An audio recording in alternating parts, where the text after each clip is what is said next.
Good morning. This is Phil Tegeler with the Poverty and Race Research Action Council. Welcome to our webinar on a new report we just published with the Century Foundation, A Better Start, Why Classroom Diversity Matters in Early Education. At a time when our country expands access to early childhood education, we set out to answer a few key questions in this report. First, is our system of pre-K education really separate and unequal? Second, does racial and economic integration have the same powerful educational effects in pre-kindergarten as it does in K through 12 education? Third, what are the special challenges and opportunities for expanding diversity in pre-K education? With us this morning, we have three of the contributors to the report. First, our lead author, Jeanne Reid. Jeanne is a research scientist at the National Center for Children and Families at Teachers College at Columbia University. And Jeanne is an expert in early education standards and policy nationally. Her co-author on the report was Lynn, also at Teachers College. Today we also have Hilton, who's a lawyer on the PRAC staff here, who also provides policy support for the National Coalition on School Diversity. And finally, Halley, who's a fellow at the Century Foundation, also the recent co-author of the book, A Smarter Charter, published by the Century Foundation. So welcome, everyone, and I'll turn it over to Jeanne to start the webinar. Thank you, Phil. Public investment in early childhood education has been rising, and with it comes higher expectations for children's outcomes. So policymakers have been focusing not just on expanding access to preschool, but also on increasing preschool quality. So in this report, we're suggesting that based on our analysis of the data and research, that to achieve better outcomes, policymakers should consider the socioeconomic and racial ethnic composition of children's classrooms as an important component of preschool quality. We argue that quality and equity are inextricably linked, that programs that are segregated by income and often by race ethnicity are rarely of equal quality, and that efforts to make early childhood investments sustainable must take this into account. Despite quite dramatic increases in preschool program funding and enrollment, little attention has been given to the socioeconomic and racial ethnic composition of early education classrooms. Even less attention has been focused on if and how the composition of children's preschool classrooms affects their learning. And it's worth noting here that by preschool, we mean state pre-K programs and Head Start. The report is divided into 4 sections. First, what we know from the demographics. Second, what we know from the early childhood research. Third, what we know from position statements of national early childhood organizations. And fourth, what we know from examples of preschool programs where diversity has taken hold. We also make recommendations, and we'll get to those in just a few minutes. So first, the demographic data. The data indicate 3 troubling trends. First, that children from low SES families and Hispanic children are less likely than high SES and non-Hispanic children to be enrolled in center-based early childhood programs. And that's the data you see here on this bar chart. These are the percentage of children attending center-based preschool by various indicators. And the bar way over on the left there represents children whose mother lack a high school diploma, and only 42.7% of them are enrolled in center-based preschool. Far over on the right, we have mothers who have a bachelor's degree or higher, and they're up at almost 80%. So that's just an example of the kind of inequities in access and enrollment that are very troubling to us. At the same time, the data indicate a second trend, that the low-income children who are enrolled are most likely to attend low-quality preschool programs. What this means is that the children who could benefit the most from high-quality preschool are the least likely to get it.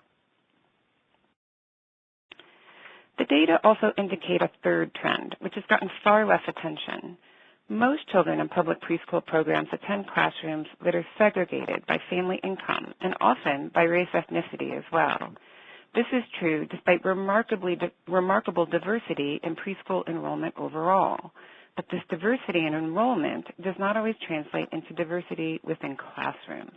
For example, in the pre-K sample that we looked at, only 17% of children were in classrooms that could be considered racially and economically diverse.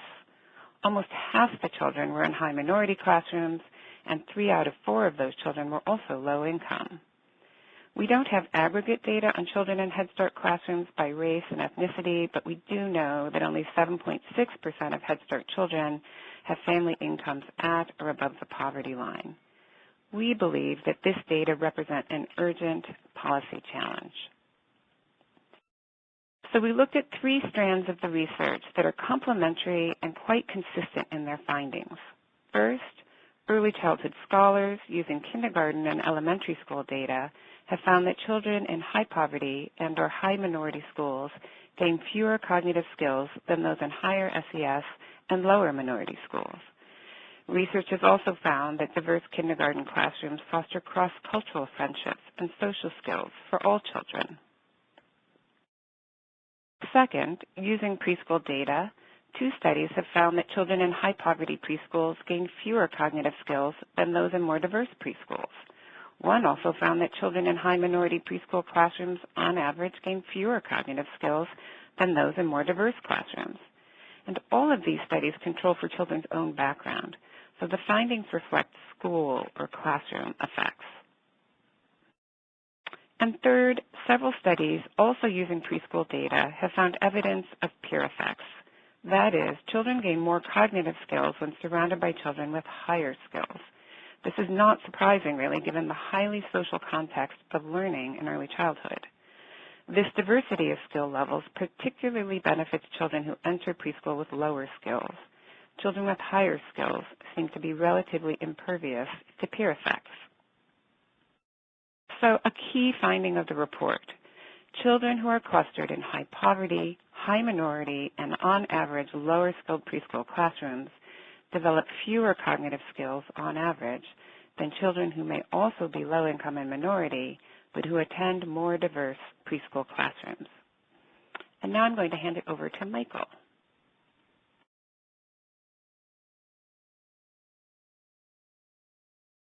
So in order to get an understanding of where organizations influential in early childhood policies stand with regard to racial and socioeconomic integration in early childhood education, we examine the position statements and policy statements from a selected group of organizations that have been influential in this field in the past.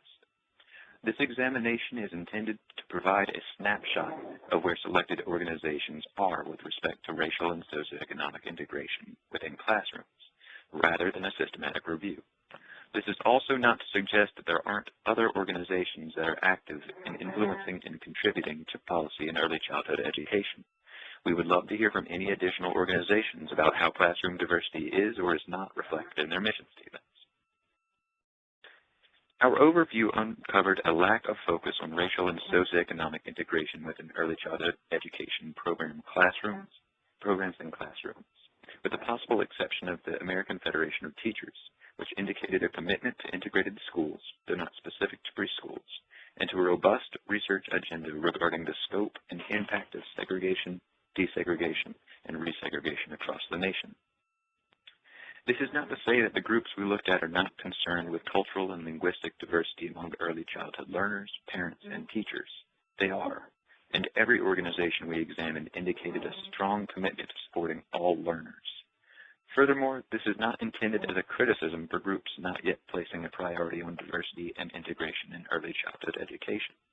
Not only is the research indicating particular academic benefits of integration in early childhood education relatively new, but we understand that many organizations focused on early childhood are simply being practical, trying to make sure as many children in need as possible are served within the constraints of current funding streams.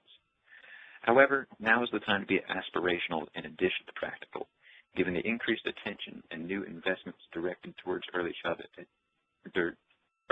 education.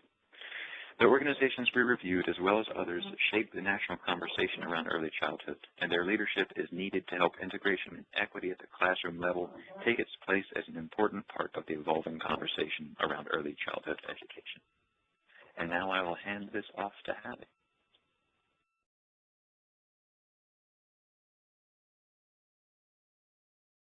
The issue of preschool classroom diversity has been largely absent from early childhood research and advocacy and policy until recently, but there are some examples of diverse public preschool classrooms, and in many cases, local leaders, educators, and parents have intentionally made diversity a key component of their program's mission.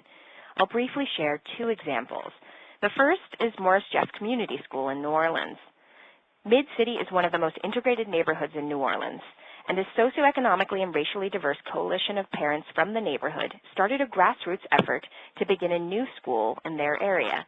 Diversity quickly became one of the coalition's top priorities, and ultimately the family started a new elementary charter school in 2010. They wanted to offer pre-K, and they wanted that pre-K to be diverse. Louisiana's state pre-K program for 4-year-olds only funds low-income students, but the founders of Morris Jeff took advantage of an option in the law to enroll tuition-paying students alongside state-funded students in the same pre-K classrooms. Morris Jeff enrolls 40 state-funded students and 20 tuition-paying students, creating socioeconomically diverse classrooms that are also racially diverse. While at Morris Jeff, a diverse preschool started in a diverse neighborhood and an effort focused on one school, the next example shows a different approach to creating preschool classroom diversity based on a region and a systematic approach with a network of schools. In 1996, the Connecticut Supreme Court ruled in the case Sheff versus O'Neill that the racial isolation of students in Hartford public schools was unconstitutional. And in 2003, a settlement created a regional system of voluntary interdistrict school choice to promote integration that included a number of magnet schools. Pre-K programs for 3- and 4-year-olds have been an important part of the magnet school system. At the pre-K level, roughly a third of the children come from Hartford and the other 2/3 from suburban districts. This geographic diversity also produces socioeconomic and racial diversity in the preschool classrooms. Transportation is one of the challenges of a regional magnet pre-K approach. Transportation in Hartford is provided to some families depending on their home district and the school location, but there are still gaps in coverage and it's a big expense.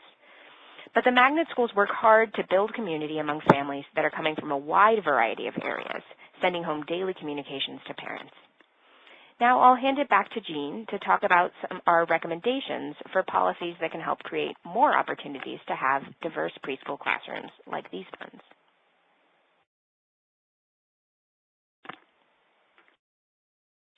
So in the report, we make recommendations for research, policy, and practice in early education, and they're based on these premises. The research on classroom composition and peer effects in early childhood education indicates that segregating children limits their learning. Yet much of current preschool policy effectively segregates children by income and often by race, ethnicity. We need to devote concerted attention to classroom composition and the important discourse about what constitutes preschool quality. So we make recommendations in the report in these 5 categories. First, build public and professional knowledge to extend and deepen our understanding of how preschool classroom composition affects children's learning.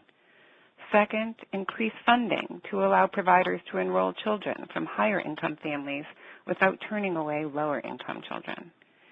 Third, consider location and subsidized transportation. For example, locate programs on the borders of neighborhoods that might attract diverse families, and subsidize transportation for families who have to travel. Fourth, strengthen professional development so teachers are prepared to teach in culturally and linguistically diverse classrooms. And finally, support enrollment and engagement so that diverse families know that their cultural beliefs will be respected in the preschool community. We focus in the report on data and empirical research, but the need to address this issue also involves a moral commitment to children. Without classroom-level diversity, public investments in early education are on fragile ground in the quest for excellence, sustainability, and equity.